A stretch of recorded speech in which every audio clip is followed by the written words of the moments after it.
I have a vague idea of where various animated media are situated on a tier list. I don't know a lot about the technical aspects of animation, I just know Sakuga when I see it. I can sense that the new norm is low, and this definitely works to its benefit. The entire cartoon falls in that so bad it's good territory that makes me want to see more. The pilot episode for the new norm recently premiered. The official description boasts that this is an animated sitcom for our woke world, an edgy yet family-friendly comedy that shines a funny light on today's most divisive issues. But I doubt the show is sincerely aiming to bring people together. The target demo is to conservatives and guys who identified as liberals 12 years ago but think that lately things sure have gotten out of hand. And that's not entirely my editorialization, that's something they retweeted.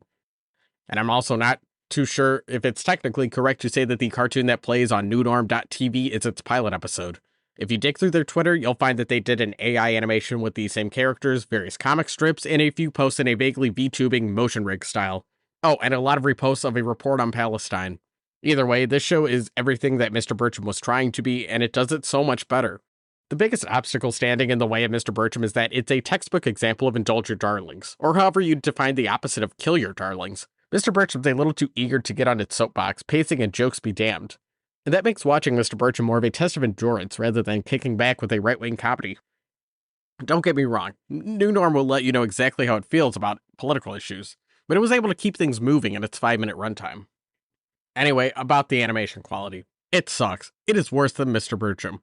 And this definitely drew me in. The shitty animation, the constant laugh track, I was intrigued. Like, are they fucking with me? Is this a left-wing parody of right-wing media? When a country singer bellowed out, "Thank God for Elon Musk," and the Tesla CEO popped his head into the sitcom set? I lost my fucking mind. I had never seen anything like it, and I knew this had to have been made sincerely. It reeked of a Sonichu-style autism where you absolutely need to cram your favorite character into everything. I want to see more of the new norm. Their website has a donation link, but I'm not too sure what's the roadmap here. Are donations to secure funding for more episodes, or will it go towards funding a billboard for the new norm to proudly display outside of the Tesla headquarters in hopes that Elon Senpai will notice? Either way, I hope they get everything they want.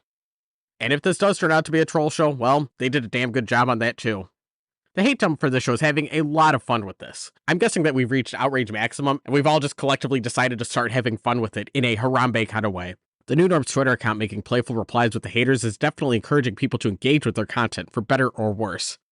By the way, I'm not too sure who's running this Twitter, or who's even writing the New Norm. IMDb and their official website aren't giving me anything. The most we know are these celebrity seiyus, and that Bill Maher said that the show creator's previous work was brilliant. And those are some sneaky weasel words. So you know what, New Norm? I'll go on record and say your show is brilliant. But I'm wondering why I can't find who created this. Is this someone who got mega canceled, or someone who wants to stay anonymous so they can use all of the unlicensed NFL logos they want? If there are further episodes, I wonder if they'll continue the premise of Norm being on house arrest. For budget reasons, I'd say pretty good in-universe reason to keep everything contained to a single set and keep costs down.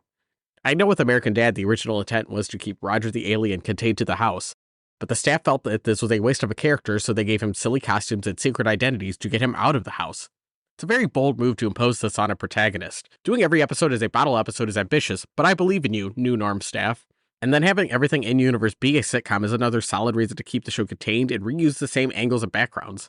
I did a whole lot of belly aching in my initial Mr. Bertram review about its cheap modern animation style.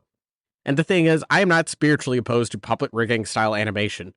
But my point was that if Mr. Bertram is going to piss, moan, and cry about how things were better back in the day, that point is hazy at best and contradictory at worst if they're delivering it via this ugly modern-day animation style. Strangely enough, New Norm doesn't have this problem, even if it is much, much uglier. It's low budget, but surprise, it's all a sitcom set in front of a live studio audience, which is a genre you'll see as either corny or nostalgic, take your pick.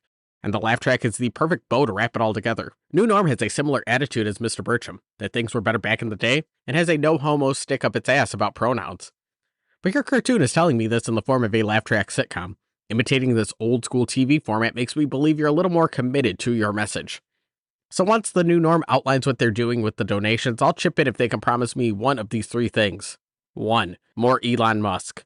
2. They cave to fan demands and ship Norm with Mr. Bertram. 3. They put my favorite character in the background, therefore elevating it to the greatest cartoon of all time. Hey every furry, I have a question. If you were alone in Antarctica, who would you rather run into, Norm of the North or the New Norm? Assume neither should be in Antarctica because both are currently on house arrest. Also note that both will speak excessively of right-wing alternative media, since Norm of the North is voiced by Rob Schneider, who's worked with the Daily Wire. Also, you're not allowed to say you'd take both. Okay, thanks, bye, love you.